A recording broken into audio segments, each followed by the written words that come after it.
ஒரு டீ கடையை வச்சு நல்லபடியாக நடத்திக்கிட்டு இருந்தேன். இந்த விளங்காதவங்க இருக்காங்கல்ல, டெய்லி வந்து புரணி பேசி பேசி அந்த டீ கடையை ஒழிச்சு விட்டாங்க. அதே மாதிரி பார்த்தீங்கன்னா இவங்ககிட்ட இருந்து தப்பிக்கணும்னு சொல்லிட்டு ஒரு ஆட்டோ வாங்கி ஓட்ட ஆரம்பித்தேன். அதுலேயும் பார்த்தீங்கன்னா வந்து உட்காந்துக்கிட்டாங்க. எங்கே போகிறதுன்னு அவங்களுக்கு தெரில, அவங்கள எங்கே இறக்கி விட்றதுன்னு எனக்கும் தெரில.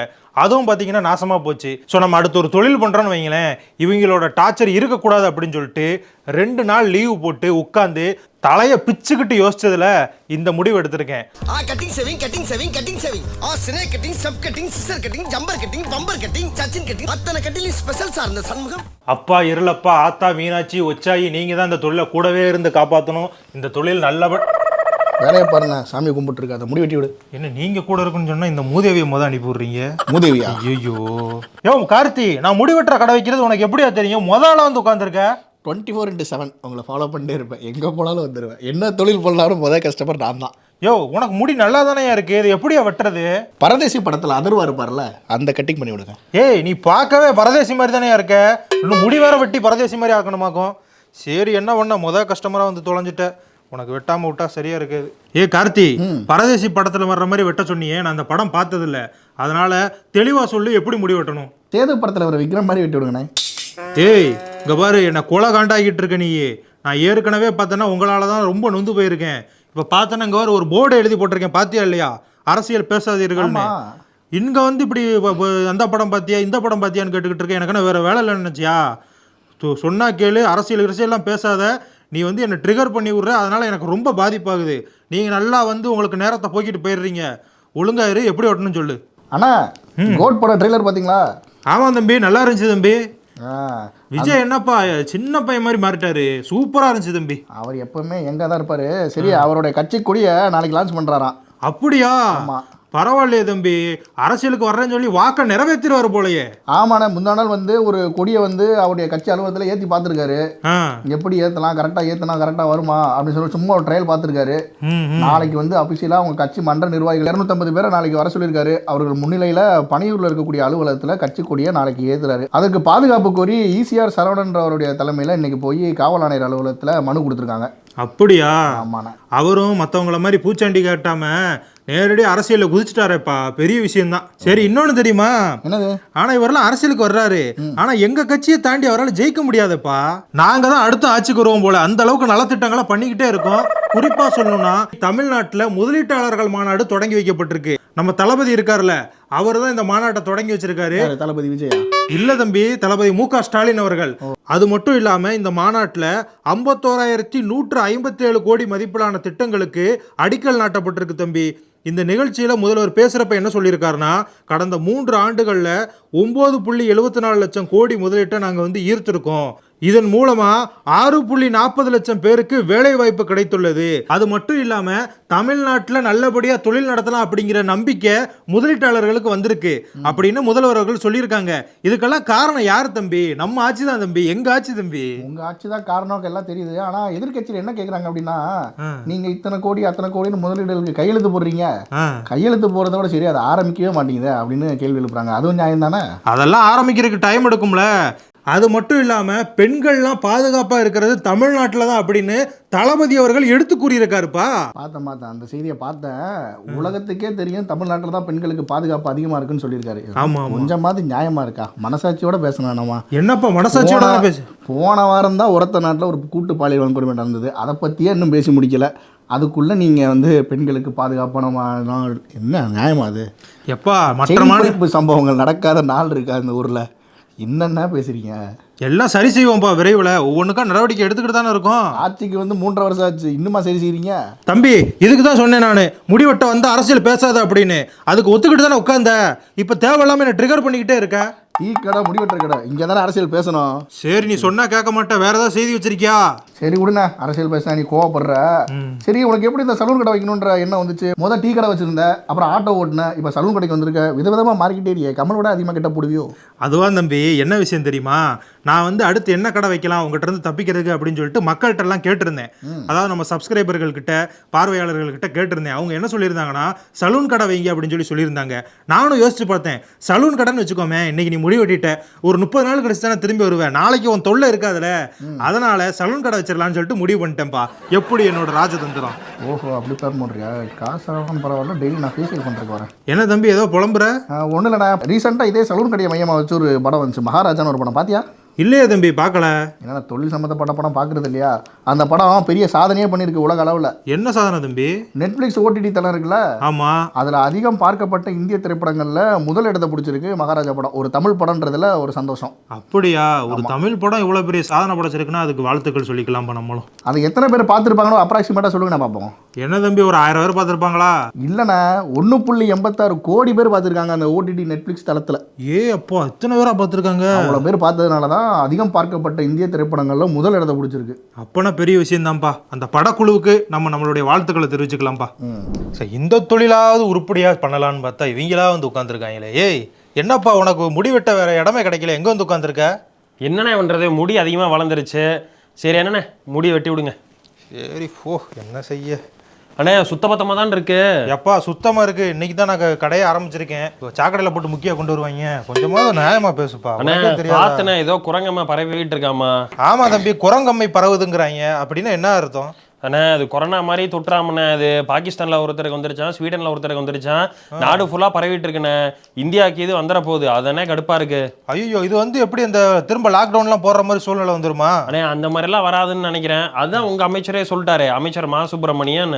ஒன்றிய அரசு வந்து சரியாக தான் கையாளுது அப்படின்னு. என்னன்னா இப்படி திடீர்னு பல்ட்டி அடிச்சிட்டாரு? என்ன தம்பி, ஒன்றிய அரசு தானே சொல்லியிருக்காரு, என்ன விஷயம்? ஆமாண்ணே, ஒன்றிய அரசு இந்த குரங்கம்மையை வந்து சரியா கையாளுறாங்க, அவங்க நல்லா வேலையெல்லாம் பார்த்துட்டு இருக்காங்க அப்படிங்கிறாரு. இது வரைக்கும் இந்த ஒரு பாஜக மத்தியில வந்து ஒரு 10 வருஷத்துக்கு மேல இருக்கிறாங்க. ஒரு வாட்டி இந்த மாதிரிலாம் திமுக பேசி பார்த்தது இல்லையாண்ணே? நாணயம் வெளியிட்டதுல இருந்து வேற மாதிரி ஒரு மாறுது. தம்பி, நாணயம் வெளியிட்டாங்க அப்படின்லாம் சொல்லாத. எப்பயுமே நாங்க வந்து நாணயமான அரசியல் தான் பண்ணுவோம். என்ன தெரியுமா, அவங்க வந்து நல்லாவா செயல்பட்டு இருப்பாங்க, அதனால அவர் பாராட்டி சொல்லியிருப்பாரு. அதாவது தம்பி, மக்கள் பாதிக்கப்படக்கூடாது, அதுதான் எங்களுடைய ஒரே எண்ணம். நம்மளுடைய எதிரியாவே இருந்தாலும் அவங்க நல்லது பண்ணாங்கன்னு வச்சுக்கோ, அதை பாராட்டணும். அதுக்கு பேர் தான் உண்மையான ஜனநாயகம். சரி அண்ணா, கடைக்குள்ள வரும்போதே கேட்கணும்னு நினைச்சேன், அது என்ன பிகே சலூன் ஏதோ ஒன்று இருக்கு? பிகேன்னா யாருன்னு தெரியாதாப்பா? அவர் தான்ப்பா நமக்கு வந்து தொழில் சொல்லி கொடுத்த குரு. அவரால் இன்னைக்கு எங்கேயோ இருந்த சில பேர் எங்கேயோ போயிட்டாங்க. அந்த அளவுக்கு வித்தக்காரருப்பா. அதனாலதான் அவரோட பேரை வந்து கடைக்கு வச்சிருக்கேன். ஓகே, அப்படியாண்ணே, பெரிய விஷயம் தானே. அண்ணா என்னண்ணே நியூஸ் பார்த்தீங்களா? என்ன நியூஸ் தம்பி? நிறைய நியூஸ் பார்த்துக்கிட்டு இருக்கேன். என்னண்ணே, நம்ம தான் தொடர்ச்சியா பேசிட்டு இருக்கோமே முன்னாள் அமைச்சர் செந்தில் பாலாஜியோட கேஸை பத்தி. ஆமா, நீ அதை பத்தி அடுத்தடுத்து தகவல் சொல்லிக்கிட்டே இருக்கியே தம்பி. ஆமாண்ணே, ஆகஸ்ட் 13ஆம் தேதி என்ன சொன்னேன், அன்னைக்கே ஜாமீன் கிடைச்சிருந்தேன். ஆகஸ்ட் 20ஆம் தேதி ஜாமீன் கிடைச்சிருந்தேன். இப்ப மேலும் தள்ளி வச்சிட்டாங்கன்னா ஆகஸ்ட் 28ஆம் தேதி வரைக்கும் அந்த கேஸை தள்ளி வச்சிட்டாங்க. அது மட்டும் இல்லாம இன்னும் விசாரணையை தொடரலாம், முதன்மை அமர்வு நீதிமன்றம் விசாரணையை தொடரலாம் அப்படின்னு சொல்லியிருக்கிறாங்கண்ணே சாட்சிகள்ட்ட எல்லாம். அப்படியா? இதனால என்ன ஆகும்? என்ன கேஸ்ல ஏதாவது டெவலப்மெண்ட் இருக்குமா? தெரியலண்ணே, அது என்ன போதும்னு தெரியல. நம்ம ஒரு முடிவெடுக்கிறோம், கண்டிப்பா செந்தில் பாலாஜி அவர்களுக்கு பெயில் கிடைச்சிருன்னு. ஆனா கோர்ட் என்ன முடிவெடுக்குது, வேற மாதிரிலாம் முடிவெடுக்குது. எனக்கு தெரிஞ்சு ஆகஸ்ட் 28ஆம் தேதி தள்ளி போகணும் தானே நினைக்கிறேன். அப்படியா? சரி தம்பி, எப்படியாவது அவருக்கு பெயில் கிடைச்சி வெளியே வந்தா எங்க கட்சிக்கு நல்லது தானே. சரி தம்பி, எல்லாரும் வந்துட்டு போயிட்டாங்க, நீ என்ன இவ்வளவு லேட்டா வந்திருக்க? ஆமாண்ணே, நம்ம சேனல்ல இன்னைக்கு ஒரு வீடியோ போட்டேனே, அதெல்லாம் வந்து இந்த தம்ப்நெயில் அதெல்லாம் பண்ணிட்டு கொஞ்சம் வர்றதுக்கு லேட் ஆயிடுச்சுண்ணே. அப்படியா? என்ன வீடியோ? ஆனா அடுத்த மாசம் ஜம்மு அண்ட் காஷ்மீர்ல தேர்தல் வருது இல்ல? ஆமா, ஜம்மு அண்ட் காஷ்மீர்ல தேர்தல் நடத்த விடாம தடுக்கணும்னு பாகிஸ்தான்காரங்க இருக்காங்கல்ல, ஆமா, சதி பண்ணிட்டு இருக்காங்கண்ணே. அதை பத்தி தான் நான் வீடியோ போட்டிருக்கிறேன். சதிகார பயலுக இங்கே வந்துட்டாங்களா? ஆமாண்ணே, இங்கேயே வந்துட்டாங்கண்ணே. அண்ணா மேலும் உங்களுக்கு ஏதாவது விவரம் வேணும்னா இந்த வீடியோ கீழே உள்ள டிஸ்கிரிப்ஷன்ல அந்த வீடியோட லிங்க் கொடுக்கப்பட்டிருக்கு, பார்த்து தெரிஞ்சுக்கோங்க. கண்டிப்பா தம்பி, இந்த உனக்கு வெட்டி முடிச்சுட்டு அதான் பார்க்க போறேன். ஆனா நம்ம மோடி இருக்கிறாருல, இன்னைக்கு போலாந்து போயிருக்கிறாருல, அப்படியே உக்ரைன் போறாருண்ணே. ஆமா தம்பி, எதுக்கு ஒரு வெளிநாட்டுக்கு திரும்பவும் போக ஆரம்பிச்சிட்டாரு? ஆமாண்ணே, அப்புறம் போனா தானே இதுக்கு முன்னாடி வந்து ரஷ்யாவுக்கு போனார் இல்லையா? அப்பவே என்னால என்ன சொன்னாங்கன்னா வந்து உக்ரைனுக்கு போகாம ரஷ்யாவுக்கு போறாரு, இது தப்பு அப்படின்லாம் இந்தியா லைன்ஸ் எல்லாம் சொல்லிட்டு இருந்தாங்கல்ல. அது மட்டும் இல்லாம உலக நாடுகள்கிட்ட அந்த மாதிரி எல்லாம் ஒரு பேச்சு அடிபட்டது. ஆனா அதனால நாளை கழிச்சு மோடி வந்து உக்ரைன் போறாராம். உக்ரைன் போயிட்டு உக்ரைனுடைய அதிபர் விளாடிமிர் ஜெலன்ஸ்கியை வந்து மீட் பண்ண போறாராம். அப்படியா தம்பி? இவர் ஏற்கனவே ரஷ்யாவுக்கு போய் பார்த்தா அப்படின்னா அவர் புதின் கிட்ட பேசினாரு. சோ இப்பயும் போய் இவர்கிட்ட பேசினாருன்னா இந்த சண்டையை வந்து ஒரு முடிவு கொண்டு வந்தா நல்லா இருக்கும். அந்த அளவுக்கு வல்லமை படிச்சவர் தான் மோடி, நமக்கு தெரியும். இந்த சண்டையும் கண்டிப்பா ஒரு முடிவு கொண்டு வராரு நம்புவோம் தம்பி. ஆமாண்ணே, தொடர்ச்சியா அவருமே பிரைம் மினிஸ்டர் மோடி எங்க போனாலுமே வந்து இது வந்து போருக்கான நாட்கள் கிடையாது, வளர்ச்சிக்கான நாள், அதனால சண்டையெல்லாம் போட்டுக்கூடாதுன்னு தான் தொடர்ச்சியா பேசிட்டு வராரு. சரி, நான் உக்ரைன் போனதுக்கு அப்புறம் என்ன நடக்குதுன்னு பார்க்கலாம். ஆனா ஒண்ணுண்ணே, பிரைம் மினிஸ்டர் மோடிக்கு முன்னாடி எந்த ஒரு இந்திய பிரைம் மினிஸ்டரும் கடந்த 30 வருஷத்துல வந்து உக்ரைன் போனதே இல்ல, முதல் முறையா போயிருக்கிறாருன்னு. அதே மாதிரி போலாண்டுக்கும் கடந்த 40 வருஷத்துல எந்த ஒரு பிரதமரும் போனது இல்லையாமா இந்தியால இருந்து. ஆமா, இந்தியால இருந்து. ஆனா பாருங்களேன், நம்ம பிரதமர் எல்லா நாட்டுக்கும் போயிட்டாருன்னு சொல்றான். ஆனா பிரதமர் போகாத நாடு கூட உலகத்துல இருக்கு போல. ஆமா தம்பி, அங்க போய் வந்து எல்லா நாட்டுக்குள்ளேயும் நட்புறவை ஏற்படுத்துறாரு தம்பி, அது பெரிய விஷயம் தானே. சரி தம்பி, நீ உலக அரசியலை பத்தி பேசிட்ட, ஆனா உள்ளூர் அரசியல்ல முக்கியமான சம்பவம் நடந்துகிட்டு இருக்கு தெரியுமா? என்ன தெரியலையா? நடிகர் விஜய் வந்து கட்சி கொடியை நாளைக்கு அறிவிக்க போறாருன்னு சொல்லி இப்பதான் நமக்கு கொஞ்ச நேரத்துக்கு முன்னாடி கார்த்தி தம்பி சொல்லிட்டு போனாப்புல. இப்ப பார்த்தனா அதிகாரப்பூர்வமா லெட்டர் ஹெட்லயே வந்துருச்சு தம்பி. அதில் என்ன சொல்லியிருக்காங்கன்னா, விஜய் சரித்திரத்தின் புதிய திசையாகவும் புதிய விசையாகவும் ஒவ்வொரு நாளும் அமைந்தால் அது ஒரு பெரும் வரம். அப்படியான வரமாக இறைவனும் இயற்கையும் நமக்கு அமைத்து கொடுத்திருக்கும் நாள் தான் 2024 ஆகஸ்ட் 22, நம் தமிழக வெற்றி கழகத்தின் முக்கிய அடையாளமான கொடி அறிமுகமாகும் நாள். தமிழ்நாட்டின் நலனுக்காக உழைத்து நம் மாநிலத்தின் அடையாளமாகவும் மாறப்போகும் நம் வீர கொடியை, வெற்றி கொடியை நாளை நம் தலைமை நிலைய செயலகத்தில் அறிமுகப்படுத்தி கழக கொடி பாடலை வெளியிட்டு கழக கொடியை ஏற்றி வைக்கிறோம் என்பதை பெருமகிழ்வுடன் அறிவிக்கிறேன். நாளை முதல் நாடெங்கும் நமது கொடி பறக்கும், தமிழ்நாடு இனி சிறக்கும் அப்படின்னு சொல்லியிருக்காரு. எப்படி?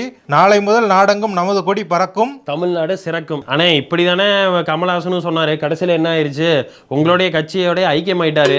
சரிண்ணா, இது என்ன எவ்வளவு நாளைக்குன்னு பாக்கலாம். நட்டனே, நல்லா இருக்கீங்களா? என்னடா இங்கேயும் நீங்களா வந்து தொலைறீங்க?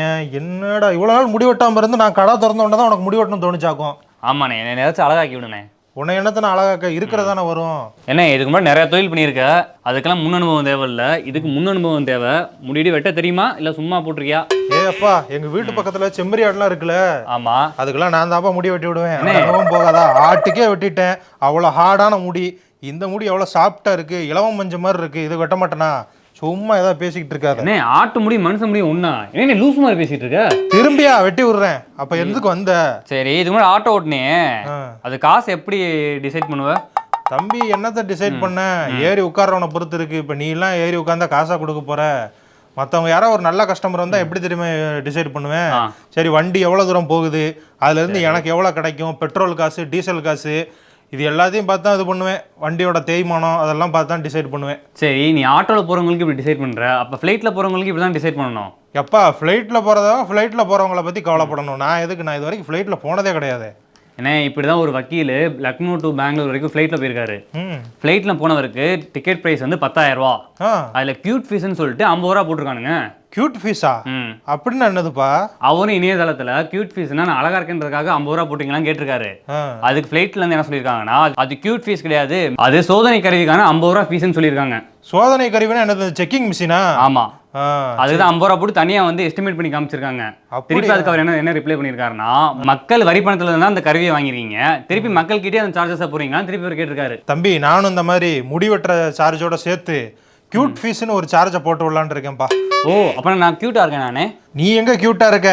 நான் வெட்டினதுக்கு அப்புறமா உன் மூஞ்சி கியூட்டா மாறிடும்ல, அதனாலதான் உனக்கு அந்த கியூட் சார்ஜ் போட போறேன். போறப்ப 50 ரூபா சேர்த்து போட்டு போயிரு. என்ன இது பகல்குள்ளையா இருக்கு? பகல்குள்ள ராத்திரிக்குள்ளன்னு. உனக்கு இன்னொரு விஷயம் தெரியுமா? நீ சொன்னேல நாகை துறைமுகத்துல இருந்து காங்கேசன் துறைமுகத்துக்கு கப்பல் விடுறாங்கன்னு. ஆமா, அது வந்து இப்ப மக்கள் மத்தியில வரவேற்பே இல்லையா.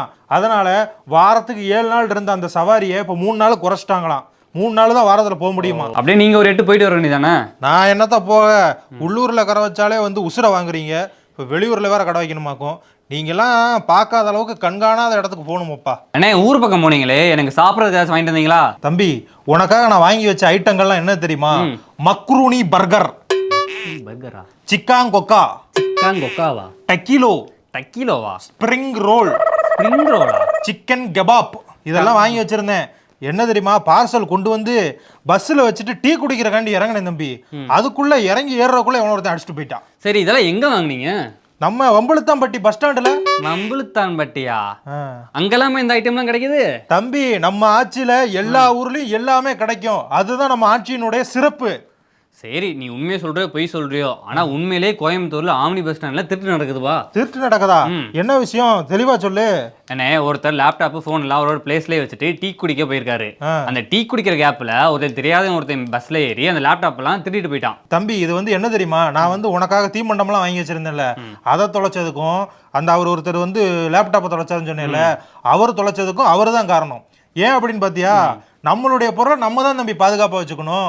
இப்போ நம்ம ஒரு விலையுயர்ந்த பொருள் வச்சுருக்கோம், பஸ்ஸில் இருந்து கீழே இறங்குறோம் அப்படின்னா அது வந்து பாதுகாப்பாக இருக்குமா அப்படின்னு நமக்கு சொல்ல முடியாது. அதனால நம்மளுடைய பொருளை நம்ம தான் பாதுகாப்பாக வச்சுக்கணும். இறங்குறப்ப அதையும் தூக்கிட்டு கீழே இறங்கணும்னு வச்சுக்கோங்களேன், அது வந்து மிஸ் ஆகாமல் இருக்கும் தம்பி. அதே மாதிரி நீங்களும் இந்த மாதிரி பேருந்தில் பயணம் பண்ணுறீங்க அப்படின்னா உங்களுடைய பொருளை பாதுகாப்பாக வச்சுக்கோங்க.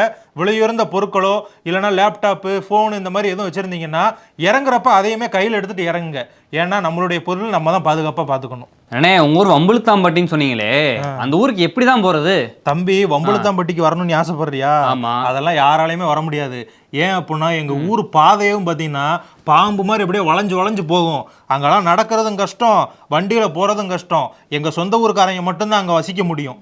அதை நீ தெரிஞ்சுக்கோ. எங்க ஊருக்கு வரணும்லாம் ஆசைப்படாத. சரி நீ பாம்பு மாதிரி வளைஞ்சு போறேன்னு சொன்னீல, அப்பதான் எனக்கு ஞாபகம் வருது. என்ன ஞாபகம் வருது? பீகார்ல கயா மாவட்டத்துல ஒரு வயசு பையன் பாம்பு கடிச்சு விளாண்டுருக்கான். என்னையா சொல்ற? எங்க ஊருக்காரனோட பயங்கரமான ஆளா இருப்பான் போலயே. ஆமாண்ணே, அந்த பாம்பு அவன் பொம்மை நினைச்சு கடிச்சு விளாண்டுருக்கான். அதை பார்த்து அவங்க அம்மா வாயில அந்த பாம்பு தூக்கி போட்டுட்டு அவனை ஆஸ்பத்திரி கூட்டிட்டு போயிருக்காங்க. ஹாஸ்பிட்டல்ல அந்த பையனுக்கு எந்த பிரச்சனையும் இல்ல, நல்லா தான் இருக்கான்னு சொல்லிட்டு டாக்டரும் சொல்லியிருக்காரு. ஆமா தம்பி, அந்த பாம்புக்கு என்னாச்சு? பாம்பு கடைசியில செத்து போச்சுனே. பாம்பு செத்துருச்சா? அந்த தம்பி பொழைச்சுக்கிட்டாப்ல. தம்பி பொழைச்சிட்டாப்ல. நல்ல விஷயம்ப்பா. இதே மாதிரிதான் தம்பி சின்ன வயசுல எங்க ஊர்ல புலி வந்திருக்கு. நான் என்ன செஞ்சிருக்கேன், பூனைன்னு நினைச்சு புலி கூட சேர்ந்து விளையாண்டுகிட்டு இருந்திருக்கேன். என்ன தம்பி ஷாக் ஆகுற? கேட்கிறவன் கேன பையனா இருந்தா கேட்டுட்டு தாண்டா இருப்பாங்க. என்ன பழமொழியில ஒரு மாதிரி சொல்ற? நான் சொன்னதை நீ நம்பலையாக்கும். நம்பலான்னு வச்சுக்கோ, முடிய மட்டும் வெட்டாம இந்த காதையும் சேர்த்து வெட்டி விட்டுறேன். ஸோ இப்படி பண்றீங்களா சீசன் 2ஓட கடந்த எபிசோட்ல வந்த சிறந்த 3 கமெண்ட்களை தான் இப்போ நம்ம வாசிச்சு காட்ட போறோம். ஸோ இதோட முதல் கமெண்ட் என்ன அப்படின்னு பார்த்தீங்கன்னா, முருகேசன் எஸ் ஃபேஸ் அப்படின்னு சொல்லி போட்டிருக்காங்க. முருகேசன்ஸ் ஃபேஸ் அப்படின்னு நினைக்கிறேன். உங்களின் படைப்பு அருமையாக உள்ளது. இதே போன்று பஸ்ஸில் சக பயணியுடன் நடக்கும் உரையாடல், தள்ளுவண்டி கடையில் நடக்கும் உரையாடல் போன்ற நிகழ்வுகள் இருந்தால் நன்றாக இருக்கும்னு சொல்லியிருக்காங்க. ரொம்ப நன்றி சார் உங்களுடைய கமெண்ட்டுக்கு. இன்னைக்கு நாங்கள் வந்து இந்த சலூன் கடை செட்டப்பில் வந்து ஒரு ஷோ பண்ணியிருக்கோம். ஸோ இன்னும் வர இருக்கக்கூடிய நாட்களில் நீங்கள் சொன்ன சஜஷன்ஸை வந்து நாங்கள் ஃபாலோ பண்ணுறோம் சார். ரொம்ப நன்றி. அடுத்ததாக பார்த்தீங்க அப்படின்னா நசீமா அப்படிங்கிறவங்க கமெண்ட் பண்ணியிருக்காங்க. சுவாரஸ்யமான செய்திகளை நகைச்சுவையாக கொடுப்பதில் மகிழ்ச்சி அப்படின்னு சொல்லியிருக்காங்க. ரொம்ப நன்றி. இதே மாதிரி கண்டென்ட்டுகளை தொடர்ந்து உங்களுக்கு கொடுக்கறதுல எங்களுக்கும் மகிழ்ச்சி. ஸோ அடுத்ததாக பார்த்தீங்கன்னா எஸ் சரஸ்வதி அப்படிங்கிறவங்க வந்து திருச்சியிலிருந்து கமெண்ட் பண்ணியிருக்காங்க. செய்திகள் தொய்வில்லாமல் கோர்வையாகவும் ரசிக்கும்படியாகவும் இருக்கிறது. மகாபிரபு சித்திரகுமார் இடத்திற்கு யார் வரப்போகிறார்கள் என்ற எதிர்பார்ப்புடன் இருந்தேன். அதை போலவே இருக்கிறது. அனைவருக்கும் வாழ்த்துக்கள் அப்படின்னு சொல்லியிருக்காங்க. ரொம்ப நன்றி மேம். ஸோ மகாபிரபு சித்திரகுமார் அவங்க வந்து பார்த்தீங்க அப்படின்னா வேற ஒரு பேட்டர்னில் தான் இப்படி பண்ணுறீங்களா அப்படிங்கிற ஷோ பண்ணியிருந்தாங்க.